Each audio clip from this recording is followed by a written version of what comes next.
오늘 말씀은 예수님의 가르침입니다.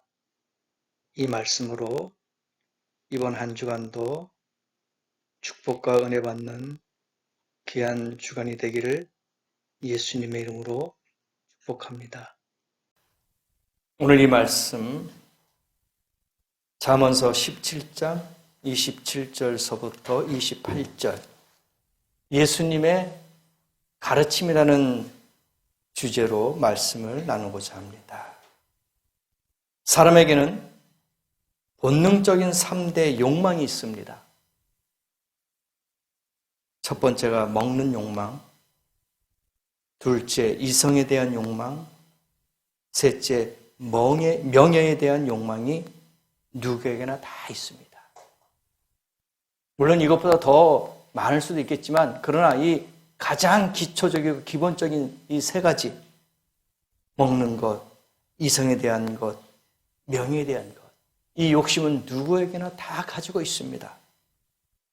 아무리 천치 바보라고 해도 배가 고프면 먹고 싶고 나이가 차면 이성이 그리워지고 높여주면 좋아하는 것입니다. 예수님의 제자들도 서로 높아지려는 마음이 있어서 서로 다투게 되었습니다. 예수님께서 제자들의 정신을 바로잡기 위해서 노중에서 서로 다투던 일이 무엇이냐 그렇게 물어봤습니다. 왜 너희들이 그렇게 다투고 있느냐? 무슨 문제가 있느냐? 제자들은 주님께서 이번에 예루살렘에 올라가시면 왕이 될 것인데 그러면 큰 자리, 높은 자리는 누가 앉을 것이냐? 이걸 다툰 거예요. 그러니까 예수님께서 만왕의 왕으로 오셨으니까 이제 왕으로 가셨으면 내가 총리는 돼야 되겠지. 내가 장관은 돼야 되겠지. 이런 생각과 기대를 가지고 서로 싸우는 거야. 자리 다툼하는 겁니다. 예수님이 보실 때 참 한심한 거예요. 너무 육신적으로 그런 권력의 욕망을 가지고 다투게 되는 겁니다. 이때 예수님께서는 무슨 말씀하셨느냐? 누구든지 첫째가 되고자 하는 자는 끝이 되라 이거예요. 첫째가 되고자 하는 자는 무사람의 섬기는 자가 되어야 하리라 하면서 어린아이를 실물 교육으로 세워서 겸손해야 할 것을 가르쳐 주셨어요. 어린아이처럼 겸손해라 이거예요. 첫째가 되고자 하느냐? 끝이 되어라. 높이 되고자 하는 자느냐? 낮아지는 자가 되어라. 대접을 받고자 하는 자 되겠느냐? 섬기는 자가 되라. 바로 이거예요. 예수님은 언제든지 늘 반대로 말씀하셨어요. 크고자 하는 자는 낮아지고 높고자 하는 낮아지고. 그렇죠? 늘 예수님의 교훈 방법은 다 그거예요. 왜? 거기에는 사람의 교만과 권력 욕심이 생긴다 이거예요. 그래서 항상 어린아이처럼 겸손하라. 욕심 부리지 말아라. 그렇게 말씀하시는 겁니다. 그러므로 첫째가 되려면 어떻게 행해야 하는지 예수님의 가르침을 따르는 자가 되어야 합니다. 어떻게 할 것인가? 오늘 말씀에도 우리에게 알려주고 있어요. 예수님의 가르침이 뭐냐? 첫 번째가 무사람의 끝이 되어야 한다 이거예요. 끝이 되어라. 자기를 마지막 자리에 놓아야 첫째가 된다는 것입니다. 맨 말석, 끝자리 거기 앉아 있어야지만이 첫째가 될 수 있다. 다시 말하면은 제일 밑바닥으로 낮아져야 한다는 것이죠. 그래야지만이 하나님이 세워주신다 이거예요. 낮아지는 자가 뭡니까? 겸손한 자예요. 겸손한 자는 섬기는 자입니다. 이럴 때 하나님이 쓰신다는 거예요. 이럴 때 예수님께서 인정하시고 그를 큰 자로 세우신단 말입니다. 그래서 겸손한 사람은 빈 그릇을 갖고 있는 사람과 같아서 많은 것을 받아들일 수 있는 마음의 자세가 되어 있다. 그렇게 볼 수 있어요. 겸손한 사람, 큰 빈 그릇을 갖고 있다는 거예요. 그래서 언제든지 예수님께서 그것을 채우신다 이거예요. 가장 큰 것으로, 가장 많은 것으로, 가장 귀한 것으로 채워주신다 이겁니다. 빈 그릇을 가진 사람은 무한한 발전 가능성을 충분히 가지고 있는 사람입니다. 그러므로 사랑하는 성도 여러분, 빈 마음을 가지십시다. 빈 그릇을 가지십시다. 그것도 큰 것으로. 작은 그릇이 아니고 작은 빈 마음이 아니라 큰 마음, 큰 빈 그릇이 될 때에 하나님께서 채워주실 것이라 이겁니다. 자기가 첫째라고 생각하는 사람은 이미 가득 차 있어요. 첫째니까 벌써 그 마음에 가득 차 있어요. 더 이상 채울 수 있는 것이 없단 말입니다. 가득 찬 사람이라고 생각하는 사람은 교만한 사람입니다. 교만한 사람은 더 올라갈 데가 없어요. 이미 자기가 정상이라고 생각합니다. 더 이상 올라갈 데가 없어요. 자기가 최고입니다. 이게 교만한 마음 아니겠습니까? 교만한 거예요. 자기를 끝에 두는 사람은 무한한 발전 가능성을 가지고 사는 사람입니다.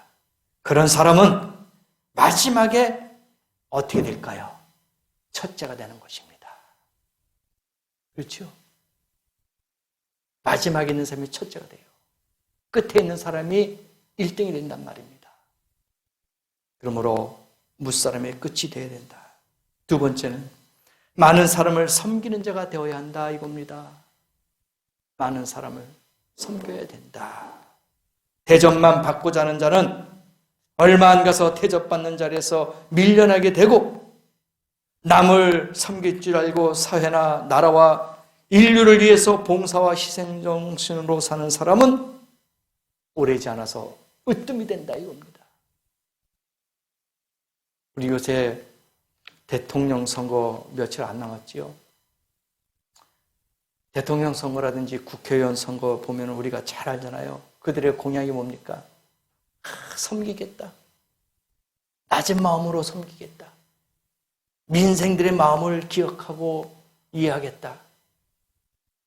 시장에 돌아다니면서 악수하고 낮은 모습, 겸손한 모습, 섬기는 모습을 갖고 있어요. 근데 딱 당선만 되면 어떡합니까? 언제 자기들이 시장을 갑니까? 물론 국정에 여러 가지로 행정적으로 바쁘다 보니까 못한다지만 천만에요. 충분히 시간 됩니다. 근데 선거철에는 그냥 안 갈 때도 다 가고 연탄도 날르고 밥도 퍼서 봉사도 하고 평상시 안 하던 그런 것을 많이 합니다.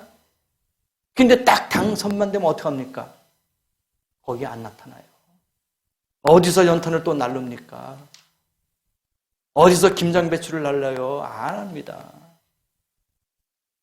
정말 낮은 자, 겸손한 자는요, 처음과 끝이 똑같아야 됩니다. 똑같아야 됩니다. 이게 섬기는 자세예요. 이게 백성들의 아픔을 알고 있는 사람이란 말입니다. 빈 그릇을 가진 사람은 무한한 발전 가능성을 가지고 있다고 그랬습니다. 그런 사람은 섬기는 자예요. 그 사람들은 또 많은 사람들을 위하는 사람들이란 말입니다. 개인만 위하면 얼마든지 행복을 누릴 수 있었지만은 인류 혹은 민족을 위해서 하면서 살아갈 때는 인류는 존경하는 것입니다. 대접받는 거예요. 우리 민족에 잊을 수 없는 정신적인 지도자를 손꼽으라 생각을 한다면 우리가 조만식 장로를 뺄 수가 없어요. 잘 알고 있지 않습니까? 그는 정주, 오산학교에서 수많은 제자들을 길러냈어요. 길러내면서 민족혼을 심어주었고 민족을 위해서 평생을 바쳤습니다. 물론 그 외에 다른 분도 많겠지만 이분 조만식 장로는 늘 자기의 후학들을 위해서 힘쓰고 애쓰고 민족의 혼을 심어주면서 노력을 했습니다. 나는 잠을 자도 조국 독립을 위하여, 일을 해도 조국 독립을 위하여, 밥을 먹어도 조국 독립을 위하여 먹는다. 항상 거기에 모든 초점이 조국을 위해서. 먹을 때나, 일할 때나, 잠을 잘 때나 조국의 독립을 위해서 한다. 그렇게 늘 고백을 했습니다. 그러면서 내가 고향을 묻지 마라. 내게 고향을 묻지 말래요. 조국의 통일을 위하여, 통일 이후에라도 민족의 화합을 위하여 고향을 묻지 말아달라. 그만큼 애국자입니다. 너무 나라를 사랑해서 애국자입니다. 그 조만식 장로는 이야기합니다. 또 내가 죽은 후에 비석을 세우게 되거든 비문을 새기지 말고 큰 눈을 눈만 두 개만 비석에다가 그렇게 만들어 놔라. 내가 죽은 후에라도 한 눈으로는 일본이 망하는 것을 보고 한 눈으로는 조국의 통일을 보게 하라. 그래서 상징적으로 두 눈만 하라 이거. 하나는 일본이 망하는 걸 보고 하나는 우리 조국 통일을 계속 보겠다. 그만큼 애국 사랑이었습니다. 이 얼마나 위대한 애족의 지도자였는가를 알 수가 있습니다. 오늘날 못된 인간들 보세요. 옹졸한 인간들이 고향이 어디냐고 따지고 학교가 어디 출신이냐 따지고 어디 지방대학이냐 어느 총구석에서 태어났느냐 어느 지역 출신이냐 우리나라 지금도 그래요. 지금도 어디 지역입니까? 어디에서 공부했습니까? 부모는 뭐 하는 사람입니까? 그게 왜 중요합니까? 그렇잖아요. 물론 필요할 때는 있어요. 그러나 그것이 우리의 모든 신앙의 걸림돌이 되면 안 된다는 얘기입니다. 매일매일 동서화합 하나가 돼야 된다 하면서 정작 뭐 할 때는 갈라지잖아요. 이게 현실이에요. 예수를 믿는다는 자들조차도 어느 교회니 어느 판이 이걸 따지고 있어요. 무슨 합동이냐 기장이냐 그게 뭐가 필요해요. 예수님만 잘 믿으면 되잖아요. 그 파 갖고 천국 간다면 거기 안 갈 사람이 어디 있겠습니까? 성경에 나오잖아요. 바울파냐 예수파냐 현실하고 똑같아요. 예수님만 잘 믿으면 되는데 교제가 크다고 교만 떨고 교제가 크다고 거만 떨고 아닙니다. 큰 자가 되겠다 하는 자는 낮아지라고 했어요. 작은 자가 되라는 겁니다. 작은 자가 되어야 됩니다. 그리스도인들은 예수님의 가르침대로 겸손한 자가 되어서 많은 사람을 섬기는 자가 되어야 되는 거예요. 섬겨야 됩니다. 남을 섬기는 데는 희생이 따르지 않을 수가 없으나 그 희생이 밑거름이 되어서 아름다운 꽃과 열매를 맺게 된다는 얘기입니다. 씨앗이 죽지 않으면 열매가 맺힐까요? 한 알의 씨앗이 땅에 떨어져서 죽지 않으면 썩지 않으면 열매를 맺을 수가 없다고 그랬어요. 오늘 우리는 한 알의 씨앗이 되어서 아름다운 꽃과 열매를 맺는 그런 희생적인 성도가 되길 원합니다. 그럴 때 하나님이 우리를 크게 사용하시는 거예요. 크게 복 주시는 겁니다. 기독교의 덕은 첫째도 겸손, 둘째도 겸손, 셋째도 겸손이에요. 시쳇말로 이것 빼면 시체다 이거예요. 그렇죠? 겸손하는 겁니다. 그리스도 안에서 교만할 게 뭐 있을까요? 다 거기서 거기야. 50보 100보예요. 말 그대로 그놈 그놈이야. 똑같아요. 그렇지 않습니까? 예수님 안에서 믿음 안에서 뭐가 틀릴 게 있을까요? 믿음 안에서는 하나입니다. 형제 자매예요. 다른 게 없어요. 억지로 꾸민 겸손은 오래가지 못합니다. 몸의 배인 겸손이 돼야 돼요. 섬기는 것도 마찬가지예요. 희생하는 것도 봉사하는 것도 마찬가지예요. 가식적인 것은 오래가지 못합니다. 왜? 힘드니까 하지 못해. 그러나 몸에 배기고 정말 그 사람이 진심으로 진정으로 하나님을 섬기고 베푸는 나누는 사람이라면 기쁜 거예요. 모든 것이 다 즐거운 거야. 우리 성도들은 몸에 배인 겸손한 성도들이 다 된 줄 믿습니다. 세 번째, 남을 비판하지 말아야 합니다. 남을 비판하지 말아야 된다. 마태복음 7장 1절과 2절 보니까 비판을 받지 아니하려거든 비판하지 말라. 너희의 비판하는 그 비판으로 너희가 비판을 받을 것이요 너희의 헤아리는 그 헤아림으로 너희가 헤아림을 받을 것이니라.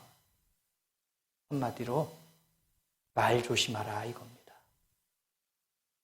말 조심을 하라.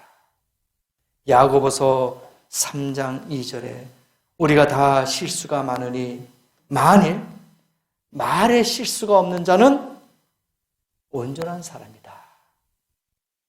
말에 실수가 없는 사람은 온전한 사람이래요. 그러니까 그만큼 실수가 있다는 거야. 부족함이 있다는 겁니다. 잠언서 20장 19절에도 두루 다니며 헌담하는 자는 남의 비밀을 누설하나니 입술을 벌린 자를 사귀지 말라.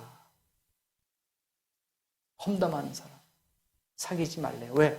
똑같은 사람이 되니까. 그 옆에 있으면 맞장구 치는 거예요. 야, 그 A라는 사람이 좀 그렇더라. 그 사람이 참 부족하더라. 야, 그 사람 성격 안 좋아. 하면 옆에서 뭐라 합니까? 그런 소리 들으면 나도 같이 맞장구 치게 돼 있어요. 좋은 소리는 괜히 시기 질투하면서 입을 다물지만은 남을 시기하고 헐뜯고 모함하는 곳에서는 같이 신나. 야, 맞아. 그 사람 그렇더라. 같이 싸잡아요. 그러니까 그런 사람하고는 사귀지 말라 이거예요. 험담한 사람 가까이 가지도 말라 이겁니다. 성경이 그랬잖아요. 입술을 여는 자, 벌린 자를 사귀지 말지니라.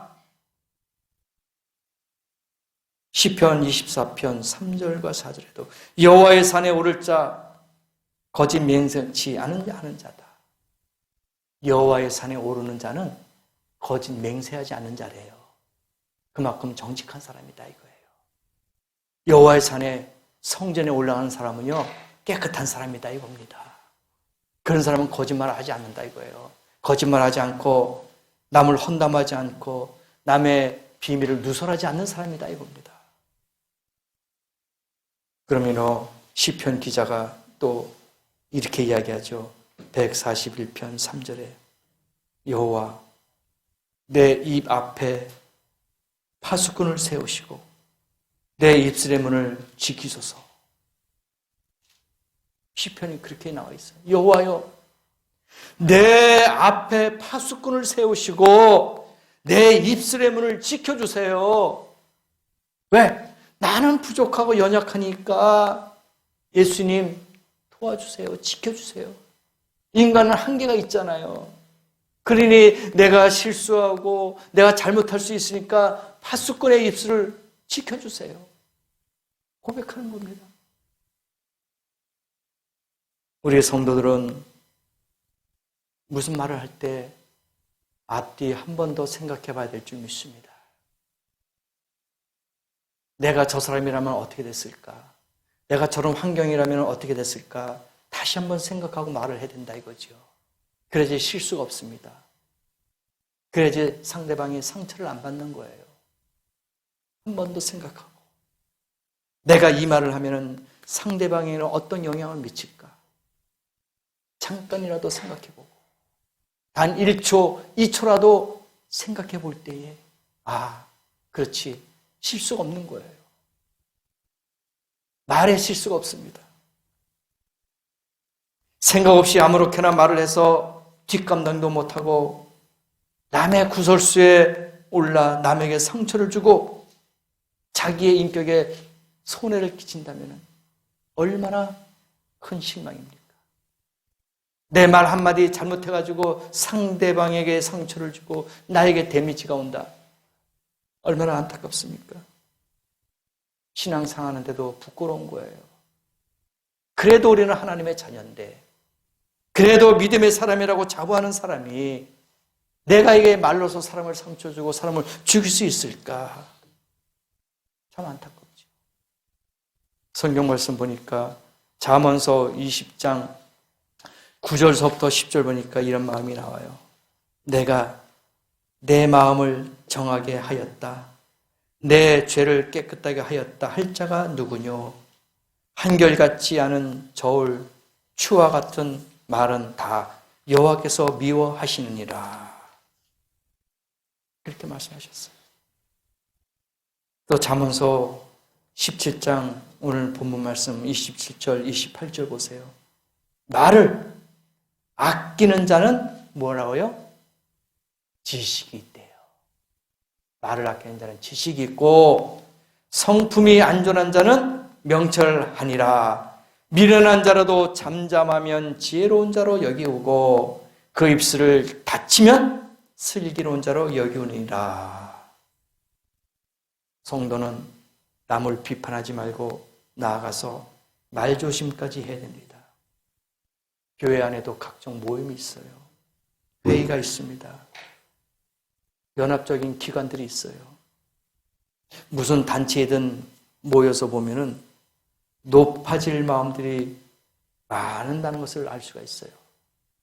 아, 저 사람은 뭔가 해먹으려고 저렇게 큰 소리 치는구나. 저 사람 뭔가 좀 자기를 부각시키려고 큰 소리 치는구나. 자기를 내세우려고 인정받으려고 저렇게 아는 척 하는구나. 어떤 모임이든지 꼭 그런 사람이 있어요. 미련한 사람이에요. 그러나 조용히 잠잠히 있는 사람은 지혜로운 사람이에요. 하나님이 세워주십니다. 첫째가 되려고 하는 마음 버리십시다. 모두가 끝이 되려고 애쓰고 노력하십시다. 많은 사람을 섬기려고 해야 합니다. 임원이 되고자 하는 사람, 어디에 대표가 되고자 하는 사람, 이 모두가 섬기는 직분임을 알아야 됩니다. 군림하는 것이 아닙니다. 갑이 아니에요. 을이 돼야 됩니다. 섬기는 자가 됩니다. 위치에 높은 위치에 있을수록 낮은 곳을 바라보고 낮은 사람을 바라봐야 된다는 얘기입니다. 이게 섬기는 거예요. 내가 잘나서 무슨 회장, 총재, 임원이 되었다고 해가지고 교인 앞에서나 어떤 모임에서 허세를 부린다면은 곤란하지요. 이런 사람은 큰 자가 아니고 교만한 자예요. 오늘날 많은 지도자들은 말을 많이 하려고 하는 자세보다는 남의 말을 들으려고 하는 자세로 회무에 임할 때 어떤 모임이든지 어떤 곳이든지 그곳은 아름다운 모습이 될 거예요. 섬기는 자 자세, 남의 말을 듣기에 귀가 열리는 사람들, 이런 지도자들은 큰 사람이란 말입니다. 우리 모든 성도와 지도자들은 주님의 가르치심을 명심하고 끝이 되고 섬기는 자가 되고 남을 칭찬하고 높여주는 사람이 되어서 앞으로 있는 우리의 인생이 잘 되고 축복받을 수 있는 그런 복된 성도가 되시기를 예수님의 이름으로 축복합니다. 기도하시겠습니다.